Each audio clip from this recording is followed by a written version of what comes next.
몸서리가 쳐지는 홍수가 지나간 다음에 그들은 다시 다 평정을 찾았습니다. 홍수를 겪은 노아와 그 가족들은 경건하게 살았고 하나님을 경외하는 그런 가족으로 살았을 것이라고 생각이 되어집니다. 노아와 그 가족들은 열심히 일했습니다. 하나님께서 이제 다시는 물로 심판하지 않겠다고 약속하셨기 때문에 비가 온 이후에 하늘에 뜬 무지개를 보면서 하나님의 약속을 기억했습니다. 한번 고생해 본 사람들은 다시는 불장난을 하지 않지만 그것은 결코 오래가지 못합니다. 우리는 혼이 나고 고생한 것들을 몇 달은 기억합니다. 그러나 그것을 오랫동안 기억하지는 못합니다.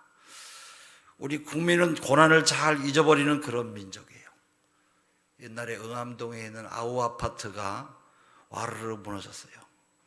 그래서 아우 아파트인데 그 아우 아파트 붕괴 사건도 그 다음에 삼풍백화점이 무너진 사건도 그 이후에 일어났던 성수대교 붕괴 사건, 그런 것들, 수많은 사건들을 국민들은 다 잊혀졌어요. 사건을 만날 때는 당황하지만은 우리 국민은 금방 잊어버리는 게 우리 국민의 습성인 것 같습니다. 사람들은 죄를 금방 잊어버리기 때문에 그것에 대한 경각심을 알고 있으면서도 또 죄를 짓습니다. 우리 18절 19절을 같이 한번 9장 18절 19절입니다. 같이 한번 읽어보겠습니다. 시작.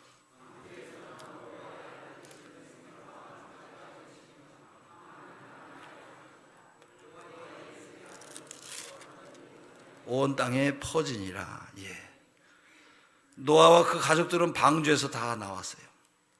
자녀들의 이름은 셈과 함과 야벳입니다. 특별히 창세기 9장에서는 가나안의 아버지 함에 대해서 강조를 하고 있어요. 왜냐하면 세 아들 가운데 가장 불행한 삶을 살았기 때문에 그렇습니다. 노아와 그 가족들은 하나님의 약속대로 번성하고 땅에 충만하기 시작했어요. 다시 인류가 번성하고 종족이 번성했어요. 노아는 농업을 하게 되었습니다. 그래서 그는 포도나무를 아주 많이 심었어요. 우리 20절의 말씀을 같이 읽어볼까요? 시작. 포도나무를 심었더니 전원과 같은 평온하고 아름다운 분위기가 오늘 20절에 아주 묘사가 잘 되고 있어요. 홍수의 삶은 다 지나갔어요. 폐허도 지나갔고 이 사람들에게 있었던 아주 무서웠던 그런 기억도 다 지나갔습니다. 그리고 다시는 물로 심판하지 않겠다고는 하나님의 약속도 그들에게 있었어요. 우리 21절의 말씀을 또 같이 보겠습니다. 21절입니다. 시작.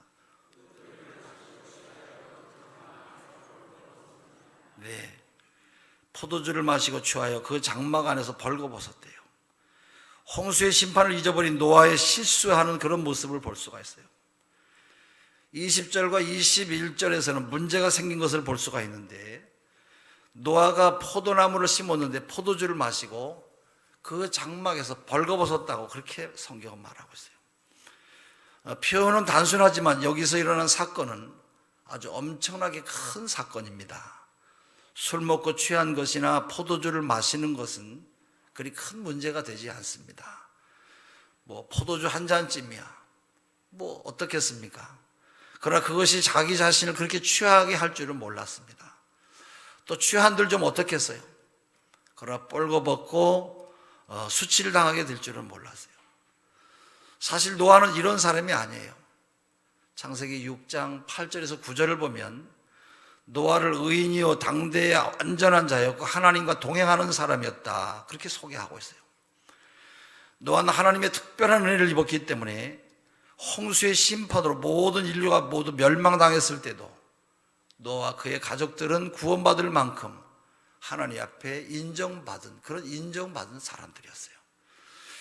600세가 되던 해까지 노아는 깨끗하게 살아온 사람이에요. 그런데 그러한 노아가 걸맞지 않게 포도주를 마시고 백주에 벌거벗은 채로 수치를 당하고 있어요. 사랑하는 우리 성도 여러분, 사람이 술 먹고 옷을 벗었다고 해서 뭐가 그렇게 수치가 되겠어요? 근데 오늘 본문은 아주 독특한 의미를 가지고 있어요. 자세한 설명이 없습니다만은 앞뒤 문맥과 자녀들의 반응을 보면 아버지가 술 먹고 취해서 수치를 당한 사건은 아주 큰 사건으로 보입니다. 자녀들에게 몹시 갈등을 주었고 범민과 부모를 비판하고 고발하는 그런 마음을 주는 어떻게 보면 아주 흉측한 그런 사건이었어요. 우리 이 창세기 9장 22절 23절 같이 한번 읽어보겠습니다. 읽습니다. 시작.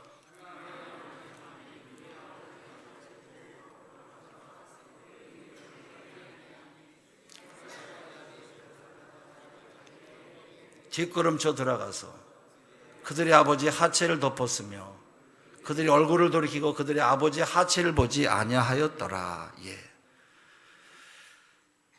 하체를 보고 밖으로 나가서 두 형제에게 고발했어요. 가나안의 아버지 함은 23절에 보면 나머지 두 아들은 이런 아버지의 모습을 보고 너무 마음이 급해서 빨리 옷을 취해서 어깨에 메고 뒷걸음질 쳐서 아버지의 하체를 보지 않고 덮어주고 나왔대요.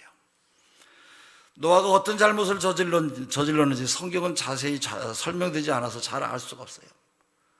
그러나 노아가 지금까지 살았던 모습과는 다른 실수를 한 것을 알 수가 있어요. 노아는 누구보다도 죄가 얼마나 무섭다고 하는 것을 아주 무섭게 체험한 그런 사람입니다. 노아는 심판이 얼마나 무섭고 잔인하다고 하는 것을 알고 또 거기서 살아난 사람이에요. 이러한 그가 오랜 세월이 흐르고 모든 환경이 평안을 되찾고 땅도 농사를 짓고 농사를 짓게 되었을 때 그는 생각하지도 못한 그런 실수를 저지르게 되었어요. 우리는 여기서 중요한 두 가지 사실을 배우게 돼요. 첫째는 아무리 의롭고 은혜를 입고 성자처럼 살면서 존경받는 사람이라고 할지라도 사람은 역시 죄인이라는 사실입니다. 로마서 3장 10절에서 12절에 이런 말씀이 있어요. 기록된 바 의인은 없나니 하나도 없으며 깨닫는 자도 없고 하나님을 찾는 자도 없고 다 치우쳐 한 가지로 무익하게 되고 선을 행하는 자는 없나니 하나도 없도다. 그렇게 말씀해요. 인간은 도덕적으로 지성적으로 인격적으로 훌륭해 보이고 아주 대단해 보이고 참 괜찮은 것 같아도 사람은 언제든지 죄를 지을 수 있는 그런 존재예요. 그것이 우리 사람입니다. 사람들이 영웅이나 성자로 취급하고 박수를 보낸다고 할지라도 하나님 보시기에는 그렇지 못합니다. 거룩하고 존경스럽고 귀하게 살아온 사람이 어떤 순간에 처참하게 죄인의 그런 모습으로 무너지고 변할 수 있다고 하는 것을 성경은 우리들에게 말씀하고 있습니다. 여러분은 자기 자신을 향해서 너무 지나치게 기대하지 마세요. 자기 자신은 우리는 모두는 다 무너질 수밖에 없는 연약한 존재인 것을 늘 기억하시고 겸손한 그런 삶이 되어야 할 줄로 믿습니다. 그것이 하나님 앞에서 우리의 모습이에요. 여러분 주변에 있는 사람 중에 너무나 훌륭하고 존경할 만한 사람도 어떤 순간에 무너질 수가 있어요. 또 그 사람을 향해서 무너졌다고 할지라도 너무 실망하지 마세요. 그것이 우리 사람의 인간의 본질입니다. 우리 모두는 착각하고 있을 뿐이에요. 사람은 역시 죄인일 뿐이에요. 다윗을 보세요. 그렇게 훌륭하고 하나님의 총애를 한 몸에 다 받고 있던 그 다윗도 인생 후반부에 들어섰을 때 도덕적인 실수를 저질러서 그는 죽을 때까지 아주 기가 막힌 그런 고난을 겪지 않습니까? 얼마나 여러분 힘들었겠어요? 저는 이곳에 계신 모든 분들은 모두 인생 전반부는 잘 살아온 사람들이라고 생각이 듭니다. 그러나 여러분 안심하지 마세요. 인생 후반부에 어떤 실수를 저질를지는 아무도 몰라요. 그것을 여러분이 인정하고 깨달으세요. 그게 겸손한 하나님의 사람인 줄로 믿습니다. 나는 절대로 그렇지 않다. 여러분 그렇게 생각하지 마세요. 인간 안에 흐르는 죄는 겉에서 보는 것과는 전혀 달라요. 또 존경하고 내가 사랑하는 아버지, 내가 사랑하는 아버지 그렇게 믿고 살아왔던 아버지에게 다른 여자가 생겼어요. 다른 아들이 있을 수도 있다는 것이에요. 이것이 바로 인간입니다. 그렇게 믿었던 부인이 배신하고 떠날 수도 있어요. 이것이 인간이에요. 이것이 우리 인생이고 이것이 우리 인생의 현실이에요. 이것을 우리가 직시하고 살아야 합니다. 존경하던 선생님이 타락과 욕망의 길을 걸을 수가 있어요. 그러한 사람들은 노아와 다윗뿐만이 아니라 이곳에 앉아있는 여러분들도 또 설교를 하고 있는 저 역시 그럴 수가 있어요. 이것이 오늘 성경에 우리에게 노아가 우리에게 보여주시는 귀한 교훈이에요. 교훈입니다. 인간의 본질은 죄인이라는 것이에요. 도덕이나 윤리나 지성으로 포장된 모습은 다 모두가 가면이에요. 실제적인 내면의 세계와는 다 달라요. 그래서 예수님께서는 여인을 보고 음욕을 품은 자마다 모두 다 간음하였다, 그렇게 말씀하고 있어요. 도덕적으로, 아니 외형적으로는 깨끗하지만은 진정으로 마음도 깨끗한 죄를 주님께서 묻고 계세요. 살인하지 않았지만 사람의 마음속에는 분노와 미움이 있어요. 간음하지는 않았지만 마음속에는 탐욕과 음욕이 가득 차 있어요. 이것이 우리 인간의 내면 속에 있는 사실적인 그런 모습입니다. 인간의 내면에 흐르고 있는 것은 바로 죄의 강이에요. 우리는 모두 다 가면을 쓰고 웃고 있는 것이에요. 그러나 어느 날 자기도 모르게 뛰쳐나와요. 나는 화장실에 갈 때마다 늘 감동을 받습니다. 냄새나는 그 더러운 오물이 내 안에 있는데도 내 몸에 창자가 잘 감싸고 있기 때문에 절대로 냄새가 나지 않는 게 얼마나 감사한지 모르겠어요. 여러분, 감동이 되십니까? 만약에 그것이 여러분 우리 몸에서 냄새가 난다고 생각해 보세요. 얼마나 더럽고 얼마나 추하고 얼마나 지저분하겠어요. 근데 우리는 모두 다 하나님께서 감싸주게 그렇게 만드셔서 깨끗하게 아주 그런 모습도 보이지 않고 이렇게 살게 된 것, 하나님의 은혜인 줄로 압니다. 그러나 여러분, 우리 속에 있는 창자가 터졌다고 하면 냄새가 얼마나 나겠어요. 우리 인간은 본래 냄새나는 더러운 존재들이에요. 이것이 오늘 노아가 우리에게 보여주시는 그런 사건이에요. 노아가 노아된 것은 바로 하나님의 은혜입니다. 그는 실수할 기회가 많이 있었습니다만 하나님께서 감싸주고 보호해 주셔서 이 자리에까지 올 수 있었던 것이지 내가 잘나서 여기까지 나온 것이 아니에요. 그래서 성경은 교만하지 말라는 것이에요. 사도 바울은 나의 나된 것은 하나님의 은혜다, 그렇게 말하고 있어요. 옛날에 미국 대통령 클린턴 대통령이 그 여자 사건이 났을 때 얼마나 사람들이 욕을 많이 했습니까? 그러나 여러분, 이 남자를, 이 클린턴을 떳떳하게 욕할 수 있는 남자들이 몇 명이나 되겠습니까? 이 세상의 모든 여자들도 다 마찬가지예요. 이것이 바로 인간입니다. 죄는 아직도 계속되고 있으며 우리의 욕망은 계속되고 있어요. 로마서 3장 13절 18절을 보겠습니다. 우리 방송실 좀 틀어주세요. 로마서 3장 13절 18절입니다. 같이 읽습니다. 시작.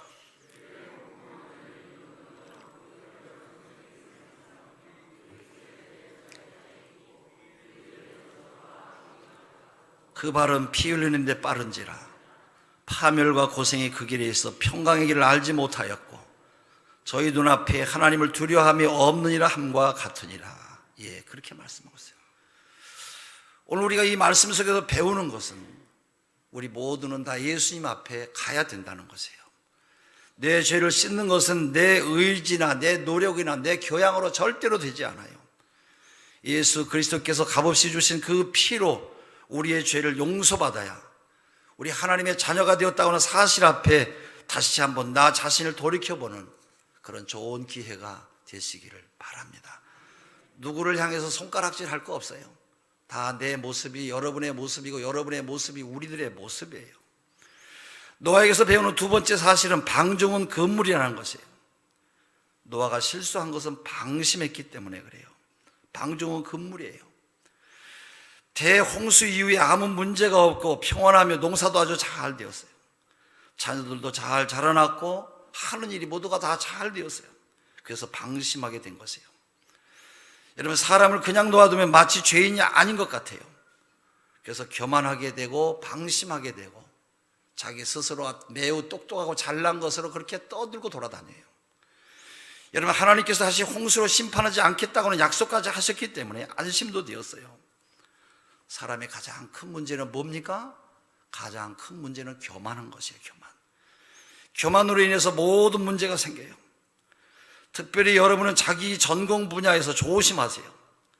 사람들은 자기 전공 분야에서는 자신만만해요. 그러나 그 분야에서도 역시 실패하고 넘어집니다. 왜 그래요? 교만하기 때문에 그래요. 내가 사업이 잘 되고 건강할 때 모든 것을 내 마음대로 할 수 있거나 든든한 내 후견이 뒤에 있다고 믿을 때 자기도 모르게 목소리가 커지고 어깨에 힘이 들어가고 내 삶이 아주 우쭐해져요. 권력과 돈을 가지고 유명해지면 사람들은 자기도 모르게 하나님을 두려워하지 않게 돼요. 이게 다 뭡니까? 자기가 너무 모든 뒤에 배경과 이런 것들 때문에 스스로 방자해지는 것이에요. 사람에게 권력과 돈이 생기면 주변에 사람들이 꼬이게 돼요. 여러분, 그러면 사람들을 섬기지 않고 그 사람들을 지배하려고 달려들어요. 자기 말 한마디로 모든 것이 해결할 수 있게 되면 자기도 모르는 사이에 사람들을 아주 우습게 생각해요. 이것이 바로 방심이고 교만한 것이에요. 노아는 포도주를 먹고 취했어요. 하체가 모두 다 노출되어서 자식들에게 수치를 당할 때까지 방심한 것이에요. 사랑하는 우리 성도 여러분, 방심은 금물입니다. 잘 될 때일수록 경계를 늦추지 마십시오. 또 입 조심하세요. 함부로 내가 느낀 대로 말하지 말고 가능하면 내 입을 다물고 계시는 것이 여러분이 다른 사람에게 상처를 주고 아픔을 주지 않는 것이에요. 드러내지 말고 여러분 숨어 지내세요. 내가 또 유명해지지 않기를 여러분 하나님 앞에 기도하시기를 바랍니다. 또 내가 모든 것을 할 수 있다고 말하지 마세요. 좋은 일은 남모르게 하세요. 헌금도 남모르게 하세요. 내가 헌금을 많이 해서 알리기 시작한다고 하는 것은 곧 자기 자신이 지금 무너지고 있다는 그런 이야기예요. 에베소서 6장 11절에서 12절을 같이 읽어보겠습니다. 우리 방송실 같이 준비가 됐습니까? 에베소서 6장 11절 12절 시작. 마귀의 관계를 능히 대적하기 위하여 하나님의 전신갑주를 입으라. 우리의 씨름은 혈과 육에 대한 것이 아니요 정사와 권세와 이 어둠의 세상 주관자들과 하늘에 있는 악의 영들에게 대함이니라. 우리는 언제나 익숙한 것이 문제예요. 익숙하지 않으면 긴장합니다만 일단 익숙해지면 사람들은 누구나 다 방심해요. 여기 무너진다고는 사실 노아의 실수를 통해서 우리가 배우게 됩니다. 오늘 말씀 속에서 자녀들의 입장에서 배우는 것이 있어요. 아버지가 술을 먹고 하체를 벗었는데 이것은 성적인 타락과 아주 깊은 연관이 있어요. 가나안은 성적 부패의 상징적인 그런 민족입니다. 아버지가 실수하고 그의 수치를 자녀들에게 다 들켰어요. 목격당했어요. 그때 함의 태도와 야벳과 셈의 태도가 판약에 달랐어요. 우리 창세기 9장 22절을 같이 한번 볼까요? 창세기 9장 22절입니다. 시작. 밖으로 나가서 그 두 형제에게 알리며. 실수한 현장을 우연히 볼 수도 있고 의도적으로 볼 수도 있어요. 함은 의도적으로 보았다고 하는 것으로 추정할 수가 있어요. 오늘 우리 주변에 있는 정치적인 사회적인 문제는 우연일 수도 있지만 조작된 사건은 더 많아요. 그물을 쳐놓고 걸리게 만드는 것이에요. 오늘 이 본문 문장에서 함이 취한 태도를 자세히 보면 의도적인 것을 알 수가 있어요. 의도적으로 아버지의 수치를 보고 밖으로 나가서 두 형제에게 염려한다고는 이름으로 고발을 했을 것이에요. 대부분의 사람들은 도와주는 척 하면서 욕해요. 걱정해주는 척 하면서 불지르는 것이 바로 우리 인간이에요. 만약에 진정으로 걱정이 되었다고 하면 하체를 보고 끝냈을 것이에요. 그러나 함의 마음은 그것이 아니었어요. 이것을 알리고 소리 지르고 싶었어요. 그래서 형들에게 가서 이야기를 한 것이에요. 세상에 우리 아버지가 그럴 수가 있나? 우리 아버지가 70이 다 먹은 아버지가 어떻게 아버지가 이런 일을 할 수가 있냐? 아버지가 이렇게 수치스러운 일을 했다.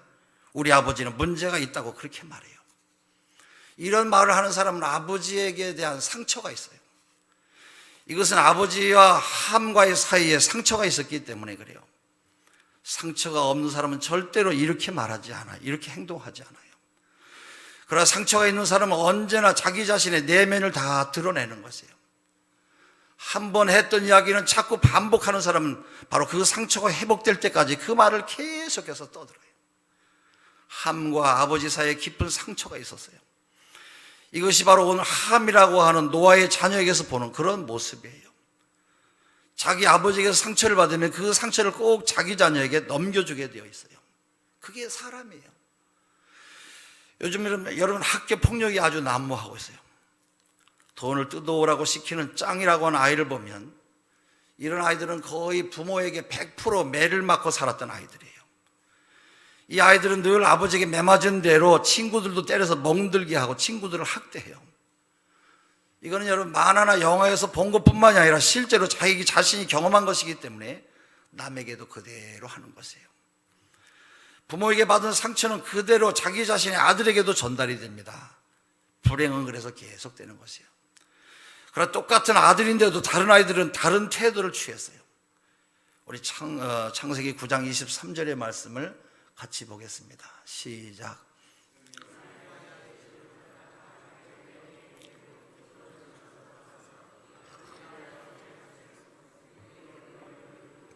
그 아비의 하체를 보지 아니하였더라. 예. 우리 23절을 읽었는데 우리 22절을 한번 그 23절을 생각하면서 22절의 말씀을 한번 같이 읽어보겠습니다. 시작.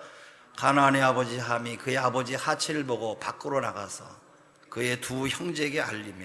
예. 22절과 23절을 보면 함은 의도적으로 아버지의 사건을 보게 만들었고 나가서 고발했어요.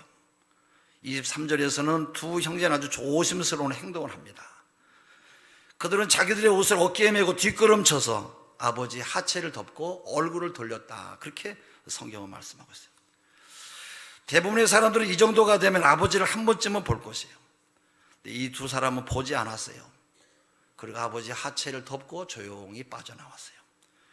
또 한 가지 재미있는 사실은 야벳과 셈이 함을 야단치지도 않았어요. 우리는 너무나 다른 사람들을 충고하기를 좋아해요. 그리고 남을 지도하려고 달려들어요. 그러나 야벳과 셈은 그렇게 하지 않았어요. 아버지의 도덕적인 타락은 함에게는 굉장히 큰 문제입니다만 셈과 야벳에게는 이것이 아무것도 문제가 되지 않았어요. 내게 아무 문제가 없는 사람은 만사가 문제가 되지 않고, 그러나 내게 문제가 있는 사람은 모든 것이 다 문제가 되는 것이에요. 문제가 그냥 지나가면 아무 문제가 되지 않지만 문제를 건드리기 시작하면 바로 그게 문제가 되는 것이에요. 함은 적극적으로 아버지의 사건을 고발했어요. 셈과 함은 야벳은 듣자마자 얼른 덮어두고 감추었어요. 셈과 야벳은 문제를 예변하거나 도피하려는 것이 아니에요.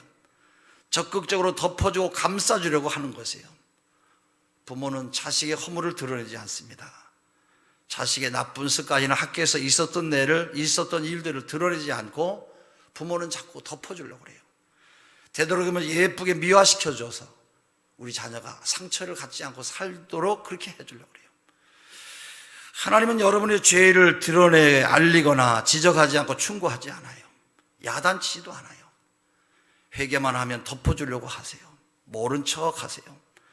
자기 아들 예수 그리스도를 십자가에 피 흘려 죽게 해서 우리의 죄를 덮어주기까지 하신 분이 우리 하나님이세요. 그러나 분노가 있고 상처가 있는 사람은 어떤 사건이라도 그냥 넘어가질 못해요. 고발해야 돼요. 정의라고 하는 하나님의 이름으로 상처를 주고 야단을 치고 사건을 아주 극대화시켜요. 23절에서 제가 한번 볼게요. 셈과 야벳이 옷을 가져다가 자기들의 어깨에 메고 뒷걸음쳐 들어가서 그들의 아버지 하체를 덮었으며 그들이 얼굴을 돌이키고 그들의 아버지 하체를 보지 아니하였더라. 그렇게 말씀하셨어요. 셈과 야벳이 아버지 하체를 덮어주고 얼굴을 보지 않았던 것처럼 하나님은 여러분의 허물을 덮어주기를 원하세요. 23절에 나와 있는 셈과 야벳의 행동에서 참으로 따뜻하고 진지하고 책임지려고 하는 그 아들의 모습을 보게 됩니다. 여기서 우리가 배우는 메시지는 여러분의 부모님의 죄를 용서하라는 것이에요. 여러분이 자녀에게 상처를 주는 이유는 여러분이 자기 자신의 부모를 용서하지 않았기 때문에 그래요. 이미 돌아가신 분도 계실 것이고 살아계신 분도 계시겠지만은 셈과 야벳처럼 여러분의 부모와 허물과 실수를 예수 그리스도의 이름으로 덮어주시기를 바랍니다. 사랑하는 우리 성도 여러분, 비단 부모님뿐만이 아니라 여러분의 아내나 남편도 마찬가지예요. 부인의 허물을 덮어주고 모르는 척 해주세요. 부모도 연약한 인간일 뿐이에요. 죄 자체는 수치스러운 것이에요. 자식이 죄를 짓고 실수하는 것처럼 부모도 죄를 짓고 실수할 수가 있어요. 그러나 자식의 입장에서는 부모가 완전하기를 바라요. 그러나 우리 인간은 완전하지 못해요. 내가 연약한 것처럼 우리의 부모도 연약한 그런 존재일 뿐이에요. 여러분의 부모님을 다 용서하세요. 예수님의 이름으로 다 여러분 덮어주세요. 이렇게 덮어주면 복이 옵니다마는 덮어주지 아니하면 저주가 우리에게 와요.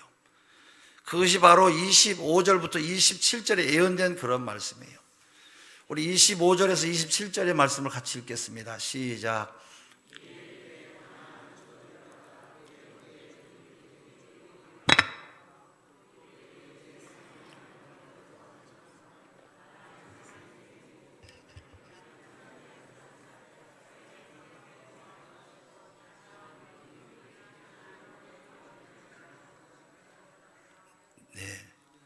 끝나는 게 다 똑같지가 않네요.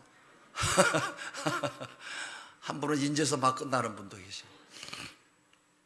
여러분 오해하지 마세요. 노아가 술이 깨어 사건의 그런 이야기를 듣고 함이 괘씸하게 생각되어서 저주한 게 아니에요. 그럴 수도 있어요. 그러나 이 말씀은 예언이에요. 누구든지 자기의 부모의 허물을 감싸주고 치유하고 회복시키는 마음을 가진 자녀는 복을 받게 됩니다마는, 정의라고 하는 이름으로 드러내는 자녀들은 저주를 받을 것이라고 하는 성경의 예언의 말씀대로 그대로 이루어질 것이에요. 선택은 우리에게 달려 있어요. 예수의 이름으로 여러분 상처를 치유받으시고 여러분 용서하시고 덮어주시기를 바랍니다. 부모를 용서하시고 고통을 주고 상처를 줬던 사람들을 여러분 용서하세요. 부모의 입장에서는 상처를 주지 않았지만 자녀의 입장에서 상처를 입은 사람들에게 오늘 하나님은 말씀하세요. 내 아비의 하체를 덮고 보지도 말고 뒷걸음쳐서 나와라. 그것이 네가 복받을 태도다. 그렇게 말씀해요. 그렇습니다. 여러분에게 부탁합니다. 사람들을 야단치지 마세요. 그냥 용서하시고 덮어주세요. 예수님이 우리를 용서했듯이 여러분도 주변의 사람들의 허물을 다 덮어주세요. 그리하면 여러분 가정에 복이 임할 줄로 믿습니다. 부모의 허물, 남편의 허물, 아내의 허물을 덮어주세요. 자녀의 허물을 덮어주세요. 이것이 바로 노아의 사건에서 배우는 하나님의 말씀, 메시지입니다. 우리 인간은 누구든지 다 죄를 지을 수 있는 가능성이 아주 많아요. 죄를 지은 사람들을 향해서 지나치게 손가락질 하지 마세요. 그 죄가 내 안에도 있기 때문에 그래요. 내게 환경과 여건이 그 사람의 상황이 아니었을 뿐 우리가 그 사람의 입장에 처했다고 한다면 우리들도 아마 똑같은 그런 죄를 지을 것이에요. 다른 사람이 보지 못하도록 예수님의 마음으로 덮으시고 예수님의 마음으로 여러분이 다 감싸시기를 주의 이름으로 축원합니다. 그것이 우리 가정의 평안한 길이고 우리 자녀와 우리 형제 이웃들이 상처받지 않고 하나님의 사랑 가운데 거하게 되는 축복의 삶인 줄로 믿습니다. 우리 기도하겠습니다.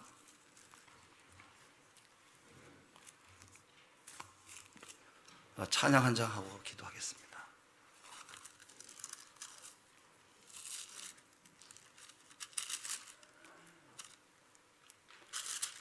우리 19장 찬양하시고 주여 삼창하시고 우리 들은 말씀을 생각하면서 하나님, 내가 몰라서 잘못 산 것도 많습니다.